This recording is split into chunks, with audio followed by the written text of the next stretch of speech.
Well, I'm really happy to have Matt Stankiewicz here from our firm.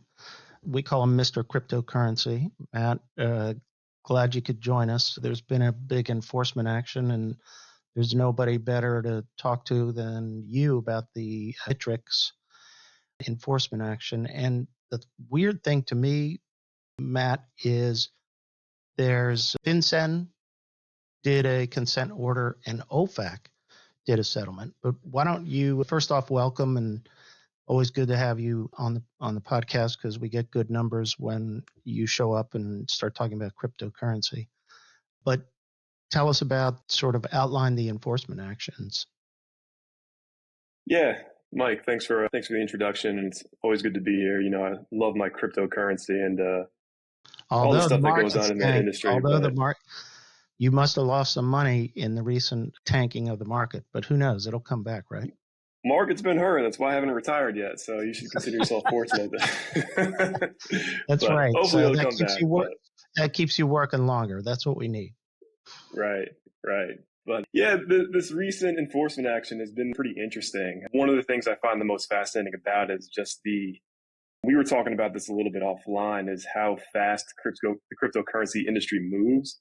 And at this point, some of these activities and events seem ancient in the history of cryptocurrency.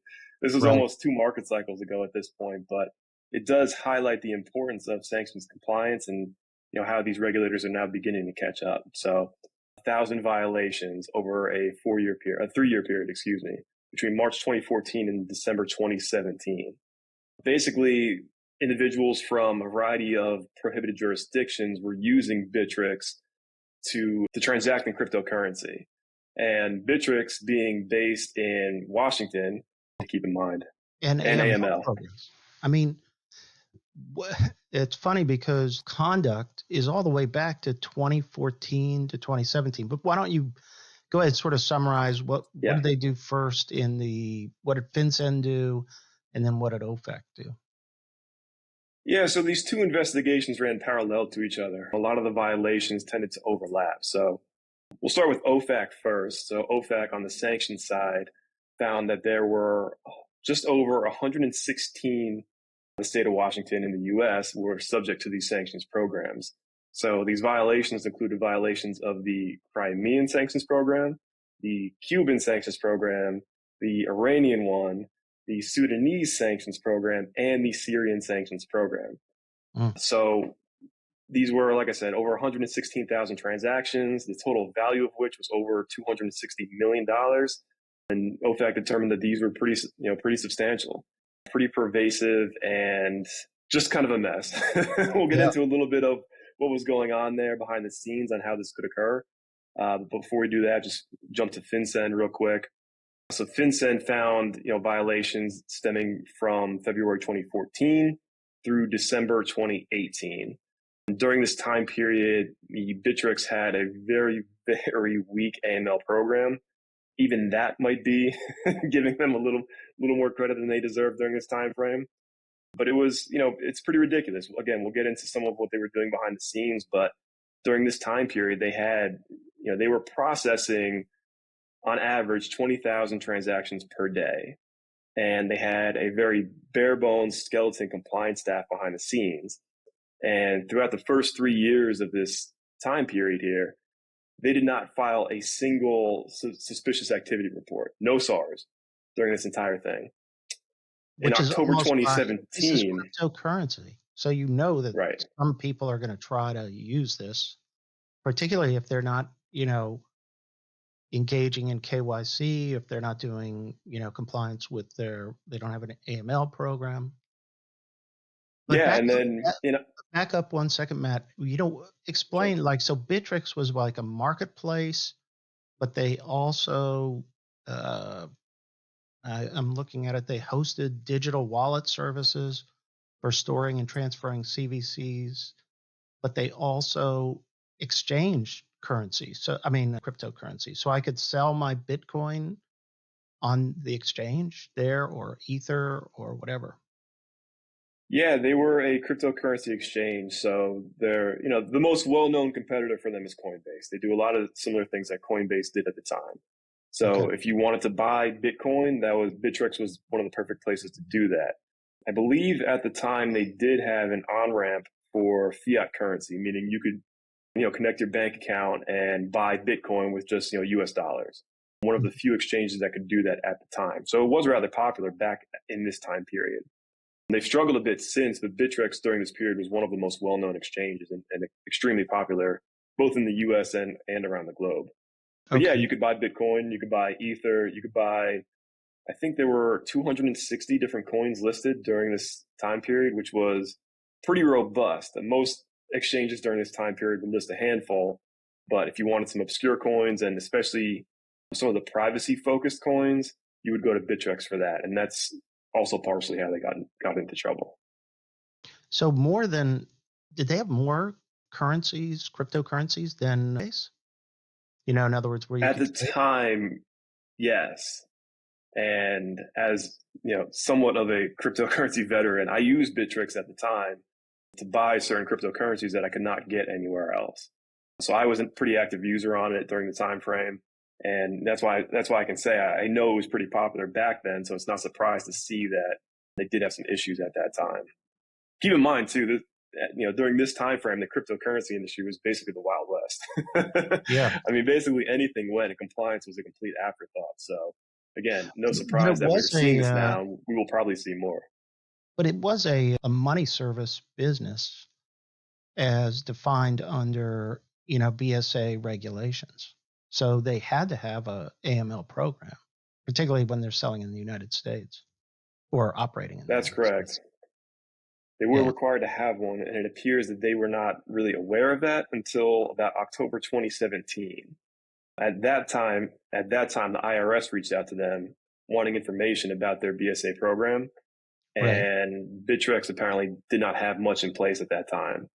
So we saw a flurry of activity from them shortly after that. And in fact, again, like we said, they had filed no SARs up to that point. And then that first month after receiving that subpoena from the IRS, they filed 119. First week right So after. Yeah. That's yeah, pretty much an immediately after. admission. Yeah, so wait, they paid OFAC what, 24 million, and then they paid like around the same amount to FinCEN, and I don't know if they credited OFAC's, one against the other. You know they what I mean? did. OFAC's fines were $24 million. FinCEN's fines was $29 million, but credited against OFAC's fines. So I believe in total they're paying $29 million. So what kind of going back, like what kind of compliance program did they have? What kind of controls? I mean, how Yeah, many people did very they little. have? What did they do? Like, what did they do, if you know? Yeah, yeah, so let's go back to the sanctions side of things first. At that point, again, very limited sanctions compliance program. They were aware of sanctions at that point. OFAC did note that in one of their policies that they did note that they must comply with sanctions. But that was about the extent of the policy. Just a quick reference, one line or two, and it may have been a code of conduct or whatever it may have been. They did have a screening vendor in place on February 2016. That's when they first implemented it. However, they only screened the customer names against the relevant sanctions list, the SDN list, essentially. What they failed to do, Yeah, what the big gap in that was, yeah, go ahead. what they failed to do, which is what got them into all this trouble, is that they did not screen for prohibited jurisdictions. So all of those sanctions programs that I mentioned earlier, the Crimean sanctions program, Cuban, Iranian, all those, basically prohibited transactions with any individual in that region, in that jurisdiction. So this was more than just the SDN list. These would be customers that would not pop up, that would not, return a match against the SDN list, but still otherwise prohibited under the sanctions regulations. And funny story. We've helped clients with this issue where it's the screening the IP address as coming from specific countries. And what do you call it? Geolocation or whatever it's called? Geo-blocking. Geo-blocking. And they did not have geo-blocking, you're telling me? None of that. None of that. And, looking back at the records, they were found that, yes, several IP addresses came from these sanctioned jurisdictions. which is kind of funny because yes, the OFAC is now highlighting geo-blocking over the last couple of years as being a very integral tool for virtually any internet company, which is now almost any company, in these days. One of the challenges that a lot of these companies have, though, is the use of VPNs and other ways to spoof IP addresses. That said, customers didn't even need to use VPNs with Bittrex. Bittrex just wasn't checking at all. And then, so there's an example in the settlement agreement or the settlement summary about what this led to, and tell our listeners what happened with that. Yeah, a really funny story. The settlement agreement did highlight one of the key areas where, there was a pretty significant compliance failure on Bittrex's part, unfortunately. One customer signed up noting that he was an Iranian citizen using an Iranian address on his address verification and submitted an Iranian passport to confirm his identity. So Bittrex had both the knowledge that he was physically located in Iran and was a citizen of Iran based on his passport. And no one caught that. Nothing picked that up in their systems. And he was verified and free to transact within, a couple of days, I imagine. So really, it's kind of funny, kind of sad at the same time, because that should have been an obvious one, right? Company really should have caught that. They probably screened him through he wasn't an SDN. Not an SDN. Nonetheless, yeah, but he was from the country, a prohibited country, and they let him go through. Right. That's crazy. Right. Yeah. Honestly, during this time frame, this is not really too surprising, unfortunately, for the cryptocurrency industry. We've seen this with other companies that, we've even worked with, where they just don't have the proper processes in place, which is unfortunate because this industry especially has a lot of technical solutions that they can tap into that they've just not been using yet to this point.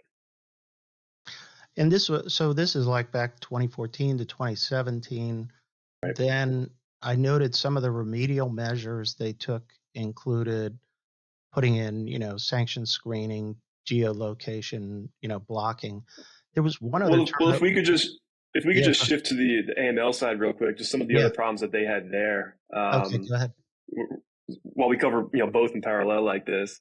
Yeah. FinCEN did note that some of the sanctions violations did overlap with their regulations. I mean, those should have been they should have filed SARs based on those alone. In many cases, sanctions violations can constitute suspicious activity as contemplated by the AML regulations. Right. In addition to that, they also were known to have direct connections with various illicit activity, including Bittrex was used rather substantially for access to darknet marketplaces. So this could be Silk Road or all those different hacker havens that you read about in the news where people are trading stolen data, private information, illegal drugs, child pornography, unfortunately, ransomware, and all these other kinds of illegal activities that, are otherwise prohibited. So these transactions were occurring with these marketplaces, and Bittrex never did anything about those. Hard to know whether or not they were aware. It's possible they were not because they did not have those capabilities at the time. But if they were, at the very least burying their heads in the sand over it. So big issue there. Yeah. And they had a couple things I wanted to note. In 2016, apparently Bittrex averaged 11,000 transactions per day, with a daily value of approximately 1.54 million. But the next year, they were up to an average of 23,800 transactions per day, with a daily value of close to $100 million, 97.9. And during that time frame, their transaction monitoring consisted of 2 people reviewing spreadsheets manually each day. So if you think about these would be spreadsheets of transactions, right? Spreadsheets, Excel spreadsheets, and 2 people going through those per day. So you think of 11,000 transactions at its trough, at its lowest point, 11,000 transactions per day, and you have 2 people going through those trying to identify what, right? They apparently had minimal training. It was only their part-time responsibility. So this wasn't even, they weren't even reviewing those spreadsheets full time. and it's easy to see why Yeah. things were missed. Wow. And The and apparently it wasn't until April 2017 when they hired additional employees to help the two existing employees. right. But, Bittrex must have been making really a lot of money at this point in time. And they couldn't they couldn't have more resources available for compliance. I mean, Yeah, and that's the thing. It's it's pretty disappointing to see, but also not too surprising. Like I said, this was the Wild West in cryptocurrency. 2017 was the the most was a past bull market. We've seen these crazy cycles in cryptocurrency where the prices spike and the activity spikes, and 2017 was one of those time periods. So it was hard to predict when that was going to come. So they were not ready when it hit. But most disappointing is that even once it was, even once it was there and they were making money hand over fist, they still did not prioritize compliance. And FinCEN noted that it arguably gave them a competitive advantage because they were not investing their resources into compliance. So they were able to keep doing transactions with Iran and, these darknet marketplaces and, profiting off of those. right. So then the other thing that's interesting to me is that they kept going even after 2017. They started to build a program, but it doesn't even sound like their AML program was fully remediated, by 2017, 2018. They still had weaknesses in the program. Yeah, 2017. In 2017, they received a notice from the IRS. The IRS was asking questions about their AML BSA program. And that's when Bittrex really realized we don't really have one. We've not really been focusing on this. And, the funny example from there is that, up to that point, they filed virtually no SARs, no suspicious activity reports at all. And then they received that notice from the IRS. And then that first month, they filed 119. Wow. So, yeah, clearly this had been going on for a while, and they only just started to take it seriously at that point. How do you think, Matt, they didn't voluntarily disclose? I noticed that. So they started it was only after the IRS served the subpoena on them. Was Bittrex that well known in the marketplace that and maybe the IRS noticed that they hadn't filed any SARs and that they were a big player, and that's what got the IRS interested in them? I think that's probably a piece of it. I imagine the other piece is that they probably began to report some substantial earnings. And at that point, I imagine the IRS surely noticed like, hey, they're an MSB. They should have these programs in place, and we need to figure out, whether or not they do. Right. They hadn't filed any SARs, up to that point, apparently. So to me, like if Coinbase was operating at this time, don't you think Coinbase was probably filing SARs at this time? I have to imagine they were. I don't know for certain, obviously, but Coinbase has had a pretty good reputation for their compliance. They've obviously not been perfect, and it's hard to expect any cryptocurrency company at this point would be, but they do have a pretty good reputation. Bittrex here, unfortunately, fell below that. I imagine other exchanges did as well. And, we've seen some high level, reports that investigations are occurring elsewhere. And I won't necessarily name any other companies yet, but it's not surprising that regulators are now really starting to take us more seriously and are looking around to see whether companies are in compliance with both sanctions and AML regulations. Do you expect more enforcement actions on AML and sanctions against other cryptocurrency exchanges? Without a doubt. Like I mentioned earlier in the podcast, in our discussion, these events go back to 2016 and 2017, and even a little bit before that. And like I said, that feels like generations ago in cryptocurrency. The speed at which the industry moves is staggering, and all with compliance in the backseat. No one's really been focusing on it until very, very recently. So regulators are only beginning to catch up. These investigations take time. you can see that the IRS began sniffing around in 2017, and it took almost 5 years for this enforcement action to come out. So I would expect a significant number of enforcement actions to occur over the next coming years. If you're in, well, there's two questions. One is I have a technical question. In the remediation section for OFAC, they mentioned a blockchain tracing program. And Right. do you know how that operates, or what does that allow you to do when you're in the, operating one of these marketplaces? Yeah. So first thing to that, we should note, to give Bittrex some credit here, is that they did receive, it was a significant mitigating factor in their enforcement action, is that, they were very slow to implement things early on, but they have gone above and beyond what was expected of them. They have done a very good job of now implementing a substantially better compliance program. So they do deserve credit for that. But yes, one of the reasons why they received that credit is because they did implement a very robust transaction monitoring service. And if I recall, they implemented more than one. Yeah. And that's the benefit of the cryptocurrency industry, and what more companies should take a look at and should rely on, is that they do have these. The nature of the blockchain for most of these cryptocurrencies is that it is public, right? The blockchain is usually known as a public ledger. So because of that, you can access that publicly available data and trace transactions several steps back and several steps forward. So at this point, a lot of these companies, and I'll name one, though I'm not necessarily recommending one over another. Chainalysis has been one of the most famous ones. They also now have a database of different wallet addresses that, even though they may be anonymous or pseudonymous, they still know those addresses are associated with either sanctioned individuals, darknet marketplaces, hackers, or ransomware, or other ransomware activity.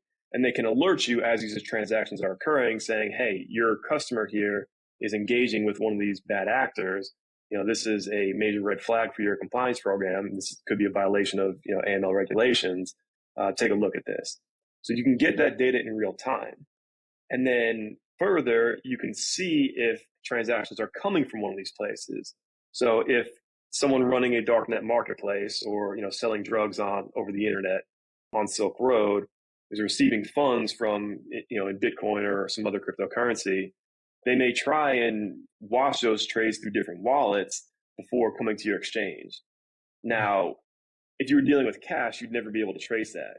But because of the public ledger, you can see the full path of where these funds came from, and these transaction monitoring softwares can alert you to those kinds of risks. So they're actually very robust and give compliance officers a whole new set of tools to help comply with these regulations. Well, one of the things I was really surprised about in the Colonial Pipeline case was how they were able to trace some of the ransom payment and recover it. And, that was because they tracked it down. I think, as I recall, they recovered about $8 million. I may be wrong on that, but I was surprised by that. They did recover, and I was surprised by that too, because it is very hard to recover cryptocurrency. So Right. I'm not sure if the ways they were able to recover it ever became public, and I'd be curious to know, because, well, I'm sure they don't want to reveal their secrets, but that was an interesting wrinkle in that case. But yeah. So if let's say you're helping out, and we do have situations where we have assisted cryptocurrency markets clients. What do you recommend to them? How do they get started? And it's clear that they need to have a robust, effective AML program and sanctions compliance program. Yeah, it's a nuanced issue for cryptocurrency companies, especially because on the one hand, they do have a lot of tools they can access that other MSPs would not necessarily have access to, but they do have their own unique set of challenges though as well. At the end of the day, you need to start at the top, right? You need to make sure that the company, the CEO, the board of directors is embracing compliance, because if they don't do that, the program's screwed from the beginning. That's really a key piece from there. And then once you develop that, build out the compliance program, hire a professional that understands what needs to be done in this area. Outside counsel can help, certainly. We've done that for several companies to this point, but a lot of them will hire their own dedicated AML compliance officer, sanctions officer, chief compliance officer. All of these are contemplated by the best practices from government guidance. Make sure you have the staff in place. Make sure you have the resources and they're properly funded. Like we talked about, Bittrex got into trouble because they had 2 people doing transaction monitoring part-time. And they were dealing with, 10,000, 20,000 transactions a day. That just, wasn't enough manpower to do that manual process. Well, it seems to me like the big challenge is assuming you have the support, the resources, is always going to be your risk assessment, and then is going to be monitoring this large number of transactions. And I mean, those just seem like really difficult issues. And you need technology and you need capable people who know what they're doing. Right. That's the key. Some of the other things that the regulators gave Bittrex credit for, developing the policies and procedures that they needed.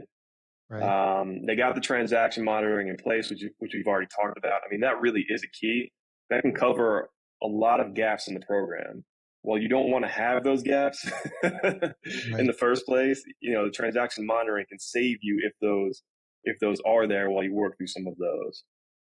Bittrex went under several independent audits, so they were engaging outside experts to take a holistic, independent look at the program, which is key. Sometimes when you're so focused on your own program, you can lose sight of where some of your gaps may be. You're so focused on fixing things or certain issues, other issues may be going unaddressed. So having someone else step in and take a look is really key. Specialized compliance training. You want to make sure your staff is properly trained. That was one of the issues with those, poor 2 SAPs that were doing the transaction monitoring. Right. They weren't even trained. They never even got any training on what to look for. So, they're giving them these Excel spreadsheets to pour through, and it didn't even seem like they, were aware of what they needed to keep an eye out for. So, right. All right, Matt. Well, listen, thank you so much for spending time with us today. If somebody wants to reach you, to get in contact with you, to clean up their cryptocurrency situation, how do they get in touch with you? What's the best way to reach you? Yeah, and if you have any questions on this, please feel free to reach out. I love talking cryptocurrency and compliance, so I'm the guy to reach out to. Yeah, and especially because, like I said, I think you're going to see more enforcement actions in the coming years. The industry is only beginning to catch up. Like I said, these events stemmed from before the prior cycle, and we just had a crazy cycle in 2020, 2021 that, we're going to see some major enforcement actions on those from, down the line as well. But yeah, please feel free to reach out. You can email me at mstankiewicz@volkovlaw.com. We'll have my email in the show notes, but please feel free to reach out at any time. I'm happy to discuss.